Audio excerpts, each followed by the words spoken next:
Hello everyone. Thank you for coming up today. My old subscribers, thank you. And to those that are viewing for the first time or that have not subscribed, please click on the subscribe button and the notification bell so you get notified each time we upload a new video. And to my new subscribers, thank you for subscribing. Please do not forget to hit on the like button. A tragedy has happened again. Entire family's life lost just within hours. It was gathered that the family house located at Efu Kabali Gulu area of Bida local government area in Niger State, Nigeria, went up into flames around 1 a.m. and this resulted into the death of two aged wives and two granddaughters of the owner of the house.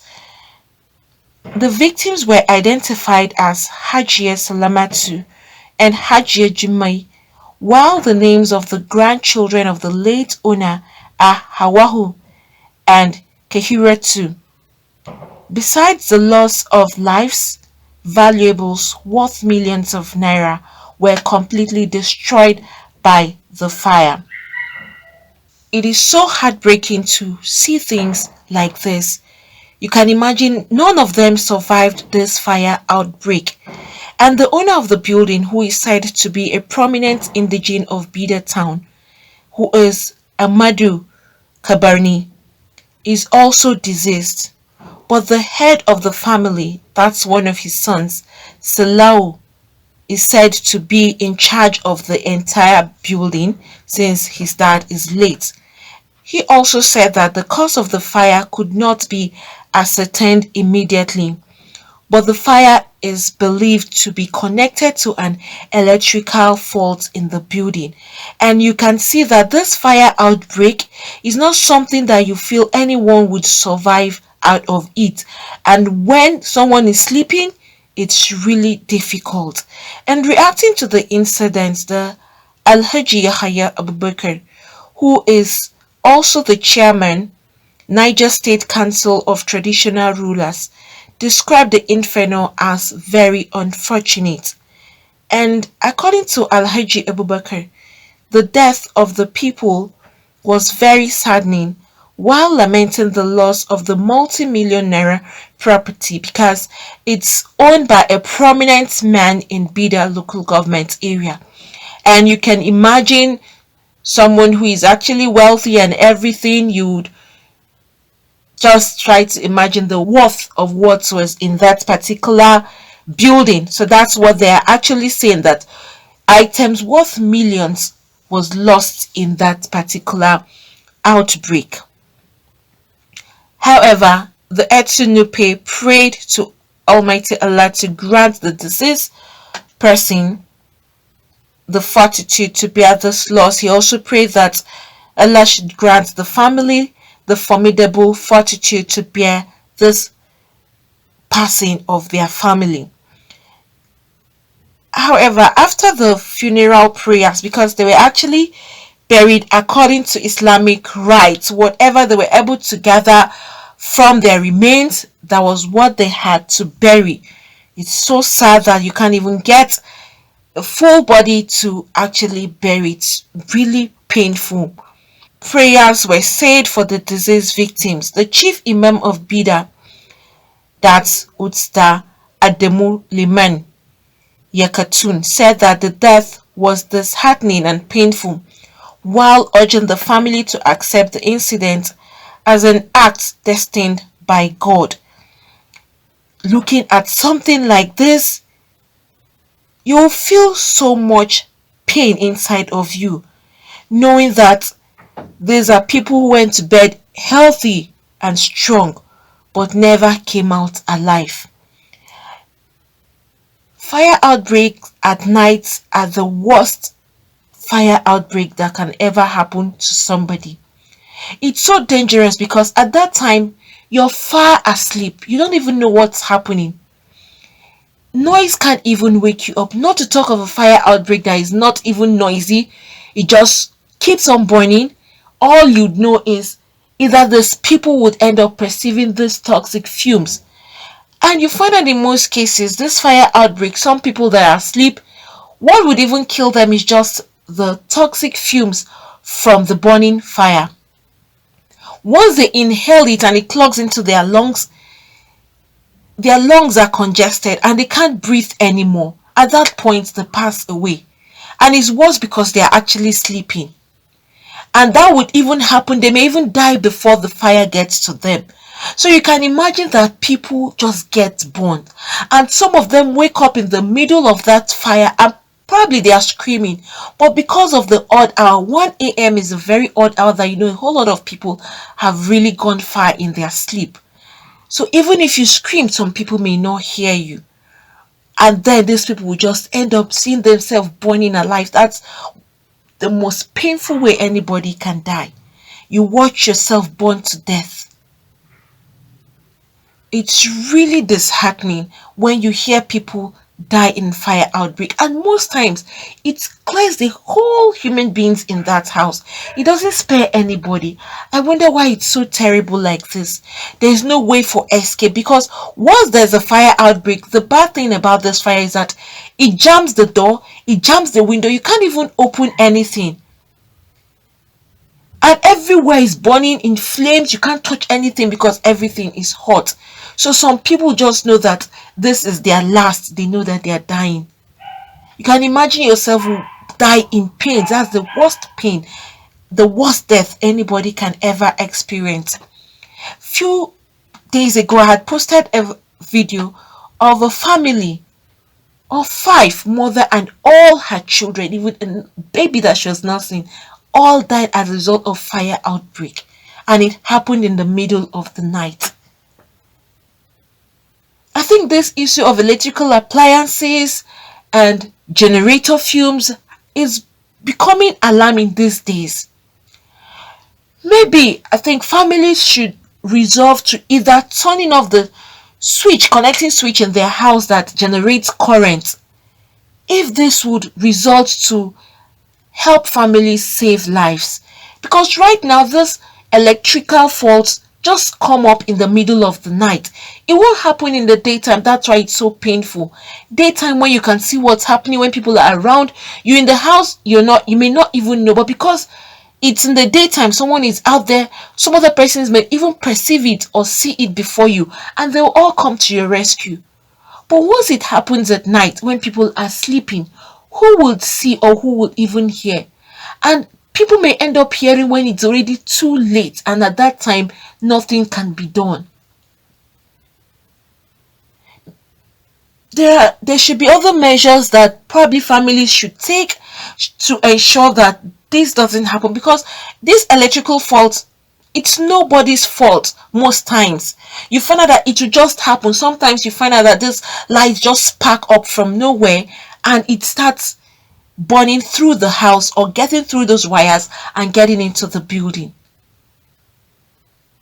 I guess turning off the switch or ensuring you go around the house before you go to bed, ensure that everything has been turned off. Sometimes some electrical appliances are turned on and the owners of those buildings would not even remember to turn it off. And then when those appliances are heated so much, they burst and then resulting into fire outbreak.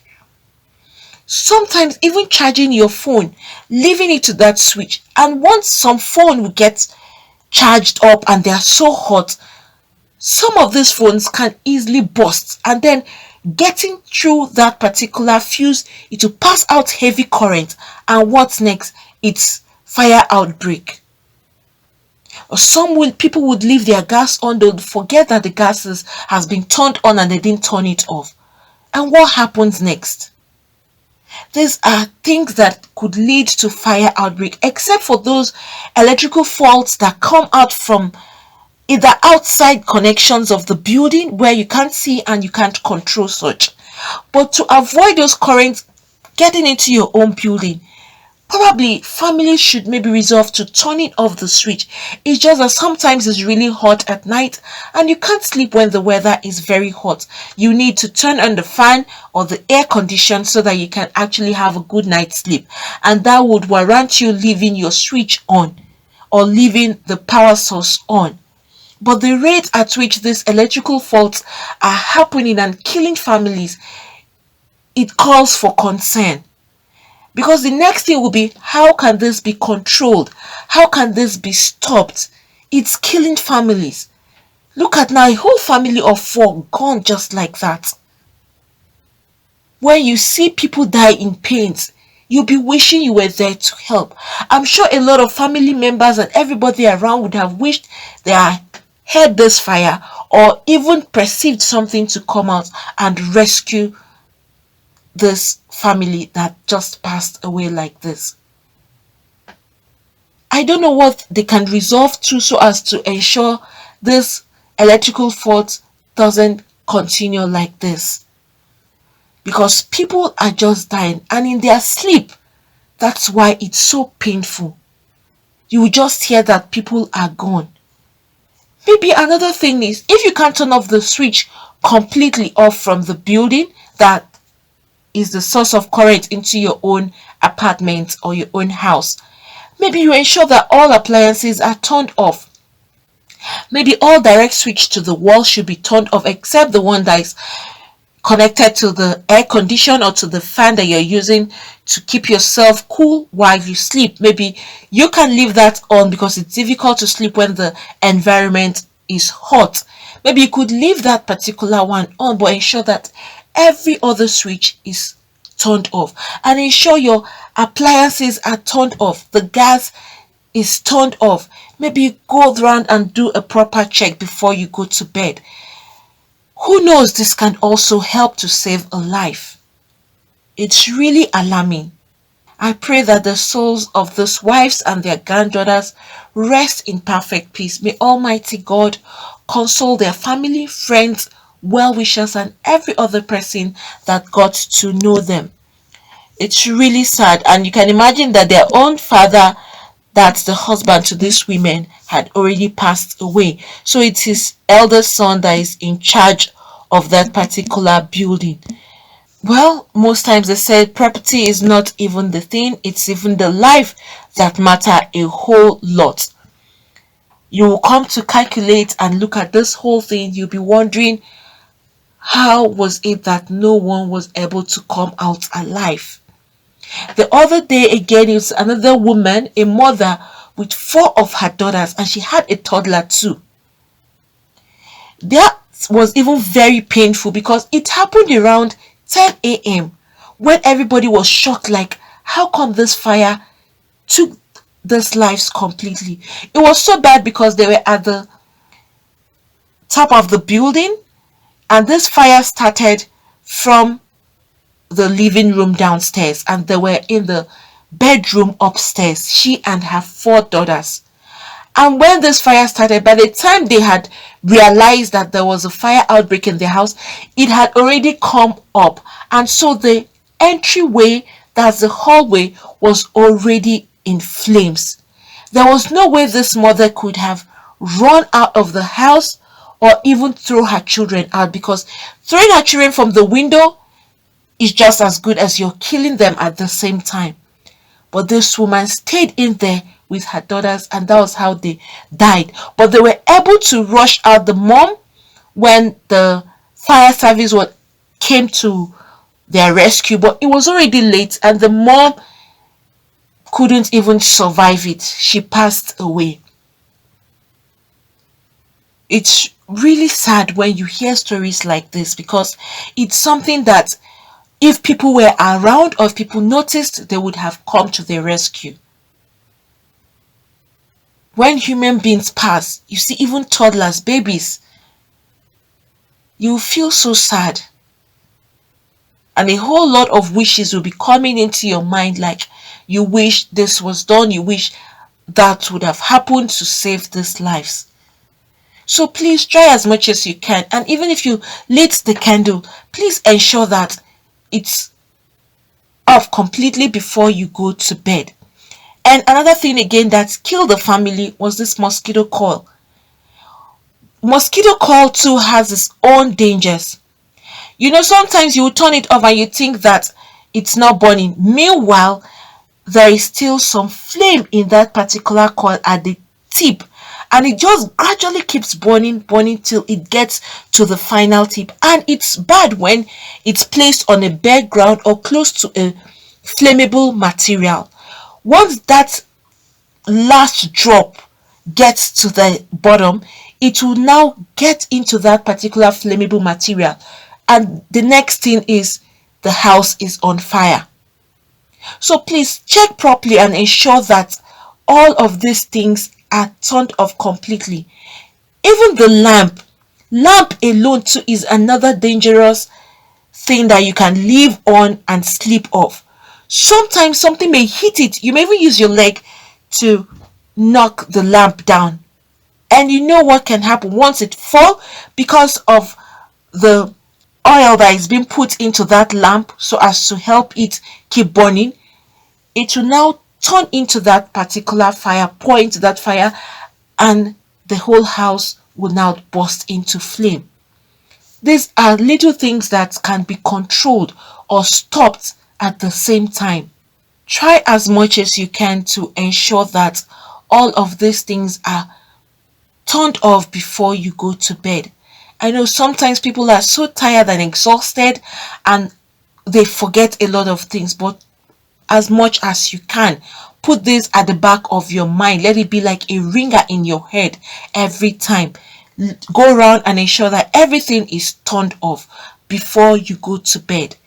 That would help save a lot of lives, because at night time families are sleeping, and that is when this fire decides that it wants to happen, and then that's when you have more than 1, 2, 3 persons being burnt by this particular outbreak. Once again, may their souls rest in perfect peace. Please, if you have anything to say, you can put that down at the comment section. Please do not forget to hit on the like button. Friends, I'm here today to talk about how to start up a new YouTube channel. So for those that are looking to start up a new YouTube channel, probably you've been trying to figure out how to go about it, or you have been trying to see what it entails or what you need to start. That's why I'm here today, to give you the easy way for you to get this done. Not just the easy, but the best method, and also to give you or to talk about the best teacher who will give you all that is required for you to start up your own YouTube channel. This is a teacher. He is really successful with his YouTube, and he has been a teacher for so long now. Teacher is Matt Pa. He's going to give you a step-by-step method on how to start up your own YouTube channel. No stone unturned. Every step of the way, he's going to lead you through it. You have links that you can actually reach out to him and communicate with him directly. That's Matt Pa there. You can see the huge successes he has made in YouTube. You can see his silver, you can see the gold, you can also see his revenue that he's actually making on YouTube, which is very huge. He is going to give you a YouTube step-by-step tube mastery class, every step of the way, from the beginning of the opening of the channel to how you can start up and put up your videos. He is leaving no stone unturned, like I said.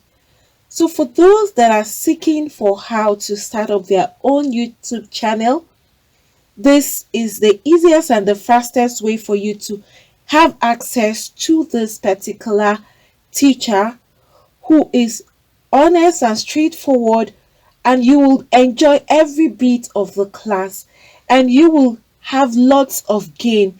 At the end of your class, you will have lots to hold on to and to start up your own YouTube channel. It's going to be like an ABC class starting from the scratch.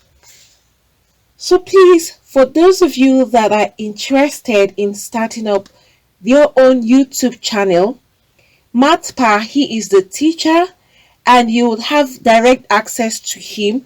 I'm dropping the link below, so please, you just click on that link and you will have access to Matpa's class. He is going to give you the whole content of YouTube and all that it takes for you to be successful in YouTube, and how to start YouTube from the scratch. Like I said, and I'm going to repeat, he's leaving no stone unturned. And it's so interesting that if you have any kind of complaint, no matter the time you have this complaint or you are confused about anything, you can communicate directly to him and he will give you a response as soon as he gets your question, or as soon as he gets your mail or anything you're trying to confirm from him. He is quick at responding and he will give you the right answers. And even if you go elsewhere to search, you find out that what he is saying is actually true. He wouldn't mislead you. So please, for those of you that want to start your own YouTube channel from the scratch and see how you can be successful on YouTube, please go to this link, click on the link below, so you'll have access to the teacher. That's the teacher there. You can see and see his success. You can go through that and then you click on the link so that you can have direct access to Matpa himself. This teacher, you will enjoy and enjoy every bit of the classes that he's going to give to you. So friends, do not forget to click the link below so you have access to Matpa's Tube Mastery class, and he will give you the best teaching for YouTube you would really need to start your own channel. Friends, thank you for coming up today. Please, for those that have not subscribed, click on the subscribe button and the notification bell so you get notified each time we upload a new video. Thank you once again, and God bless you all.